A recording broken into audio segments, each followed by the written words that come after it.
নমস্কার। গতকাল আপনারা নিশ্চয়ই মিডিয়াতে গতকাল সন্ধ্যা থেকে যা কিছু ঘটে গেছে পরপর তা আপনারা নিশ্চয়ই দেখেছেন। দিনরাত খেটে পড়াশুনো করে সরকারি চাকরির পরীক্ষায় উত্তীর্ণ হয়ে 6 বছর শিক্ষকতা করে আজ পথে বসতে হচ্ছে। চাকরিহারারা বলছেন, কেন বারবার যোগ্যদের জীবন নিয়ে ছিনিমিনি খেলছে সরকার। কলকাতার এই তীব্র গরমে তারা রাস্তায় সারাদিন ওই চাকুরিজীবীরা পড়েছিলেন, সেটা যোগ্য হোক সেটা অযোগ্য হোক, এবং সন্ধ্যেবেলা দেখলাম তাদের উপর পুলিশের অত্যাচার নেমে এলো। ঠিক এরকম ঘটনা আজ থেকে কিছু মাস আগে স্বাস্থ্য ভবনে আমরা দেখেছিলাম জুনিয়র চিকিৎসকদের সাথে। এ রাজ্যে যারা শিক্ষিত, ওটা শিক্ষক হোক ওটা চিকিৎসক হোক, তারা পড়ে থাকে রাস্তায়, আর যারা সত্যিকারের অযোগ্য তারা চেয়ার চড়ে বসে থাকেন ঠান্ডা ঘরে। সত্যজিৎ রায় লিখেছিলেন, ভালো জনে রইল ভাঙা ঘরে, মন্দরা সব সিংহাসনে চড়ে। ভালো জনে রইল ভাঙা ঘরে, ওরে মন্দ যে সে সিংহাসনে চড়ে। মন্দরা তো সিংহাসনে চড়েছে, তবে ভালোরা ভাঙা ঘরটুকুও পায়নি। তারা আশ্রয় পেয়েছে তো শুধু রাস্তায়, যেখানে পানীয় জলের কোনো ব্যবস্থা ছিল না, যেখানে মহিলাদের জন্য উপযুক্ত টয়লেটের ব্যবস্থা ছিল না। আপনারা ভাবছেন কি যে লেডিস মানে আমাদের সমস্যা হবে, আমরা টয়লেট করতে পারবো না, তাহলে বাধ্য হয়ে আমরা কি করবো? তাহলে আমাদেরকে এই জায়গাটা ছাড়তে হবে, তাহলে আমাদের সংখ্যাটা কমে যাবে এবং আমাদের বিক্ষোভটা হয়তো আস্তে আস্তে মানে তার প্রতিক্রিয়াটাও আস্তে আস্তে কমে যাবে। নেতাজি ইন্দোরে মমতা বন্দ্যোপাধ্যায় যে গুলটা খাওয়ানোর চেষ্টা করেছিলেন তা যখন কাজ করেনি, তখন আবার একটি গুল খাওয়ানোর চেষ্টা করা হয়েছিল, এবারে ব্রাত্য বসুকে দিয়ে। আপনারা নিশ্চয়ই দেখেছেন গত 11ই এপ্রিল ঠিক কি হয়েছিল। 12-13 জন চাকরিজীবীকে নিয়ে ব্রাত্য বসু একটা মিটিং করলেন, এবং মিটিং করার পর বেরিয়ে এসে মিডিয়ার সামনে এসে একটা লম্বা চওড়া ভাষণ দিলেন, এবং সেই ভাষণে যেখানে সবচেয়ে ইম্পর্টেন্ট কথাটা উনি বলেছিলেন, এই যোগ্য চাকরিজীবীরা তাদের দাবিতে কোনো অন্যায় উনি দেখতে পান না। ওদের দাবিগুলি অত্যন্ত ন্যায়সঙ্গত, আমরা আইনি পরামর্শ নেব।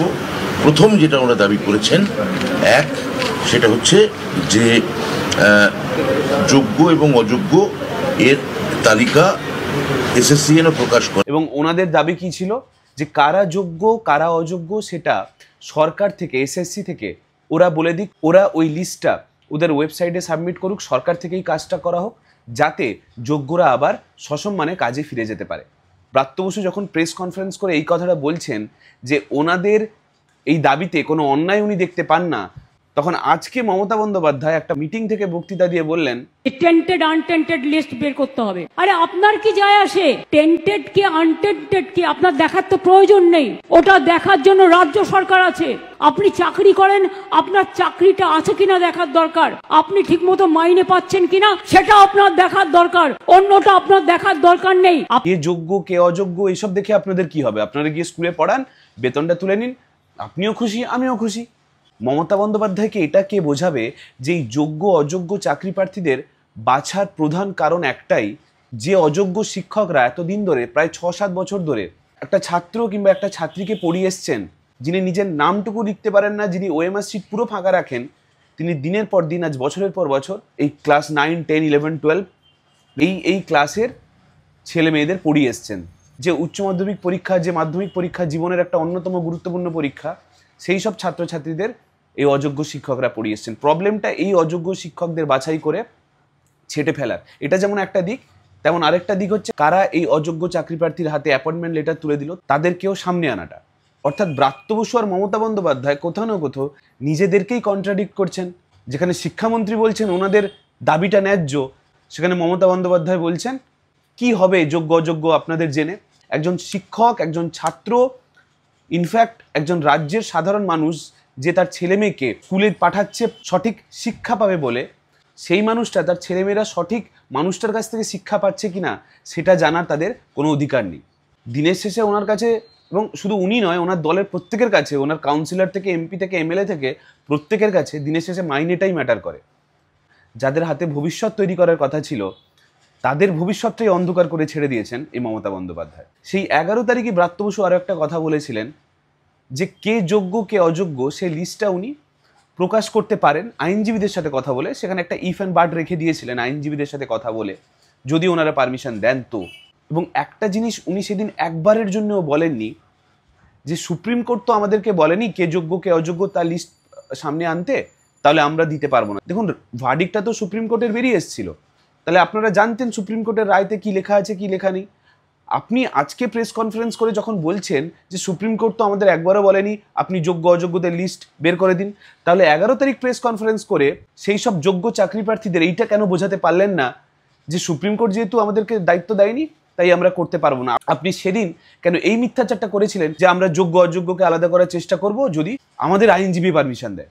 আপনি একজন শিক্ষামন্ত্রী, অনেক শিক্ষিত মানুষ, আপনি একটা ভার্ডিক্ট পড়ে বুঝতে পারেননি সেদিন যে আপনাকে আজ এতদিন সময় লেগে গেল এটা বলার জন্য যে সুপ্রিম কোর্ট আমাদের কোনো দায়িত্ব দেয়নি?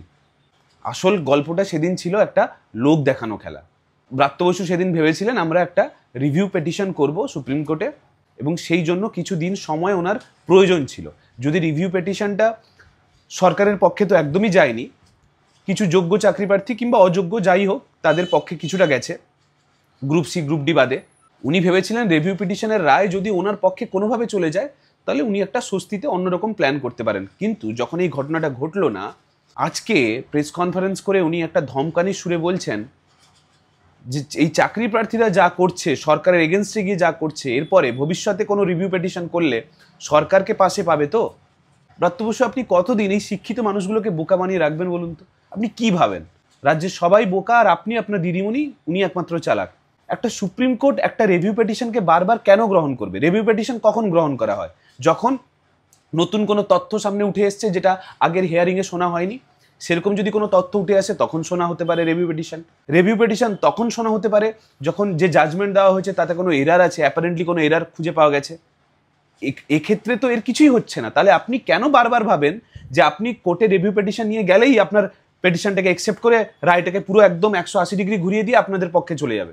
যে যোগ্য অযোগ্য সবাই মিলে চাকরি করুক, অযোগ্য শিক্ষকদের টাকায় যে প্রাসাদগুলো আপনারা গড়ে নিয়েছেন, কোটি কোটি টাকার, লক্ষ লক্ষ কোটি কোটি টাকার প্রাসাদগুলো আপনারা গড়ে নিয়েছেন, আপনারা সেই প্রাসাদে ঠান্ডা ঘরে বসে পায়ে পা তুলে মস্তি করুন। আগামী প্রজন্ম শিক্ষিত হলো অশিক্ষিত হলো তাতে আপনাদের কিচ্ছু যায় আসে না, এবং একটা প্রজন্মকে অশিক্ষিত করে রাখাটাই তো আপনাদের একটা লক্ষ্য। একটা প্রজন্ম যদি অশিক্ষিত না হয় তাহলে পরে ভবিষ্যতে তৃণমূল কংগ্রেস দলটা চালাবে কে? তাই একটা বড় সংখ্যক ছাত্রছাত্রীদের অশিক্ষা কুশিক্ষা সবকিছুর অন্ধকারে তাদেরকে ডুবিয়ে রাখো, এটাই তো আপনাদের প্ল্যান।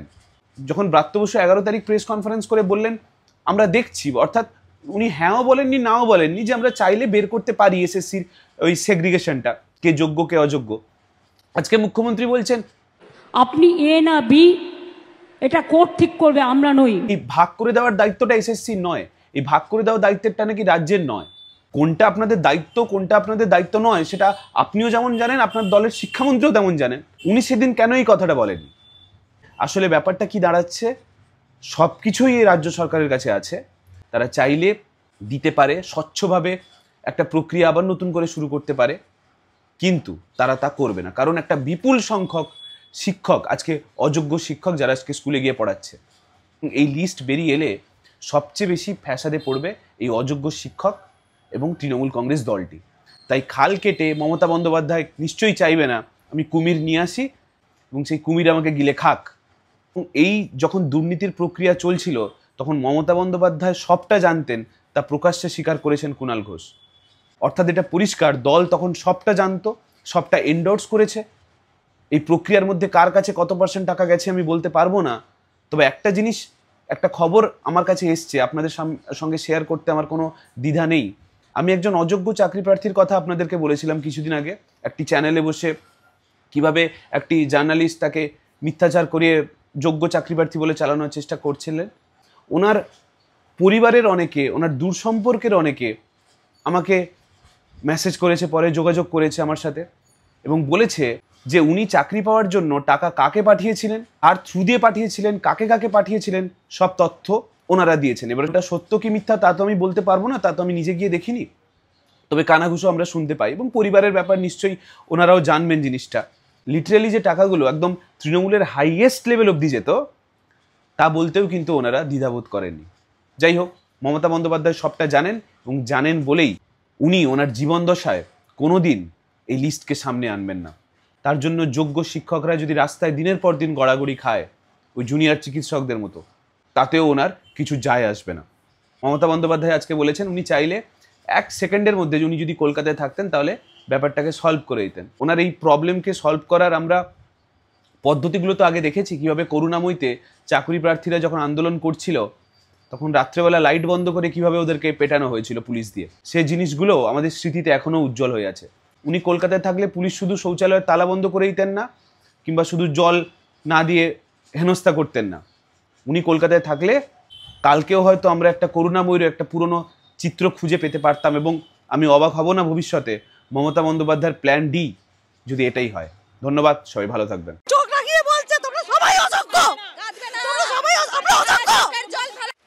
কারোর চোখে জল তো কারোর শক্ত চোয়ালে আন্দোলন চালিয়ে যাবার প্রত্যয়।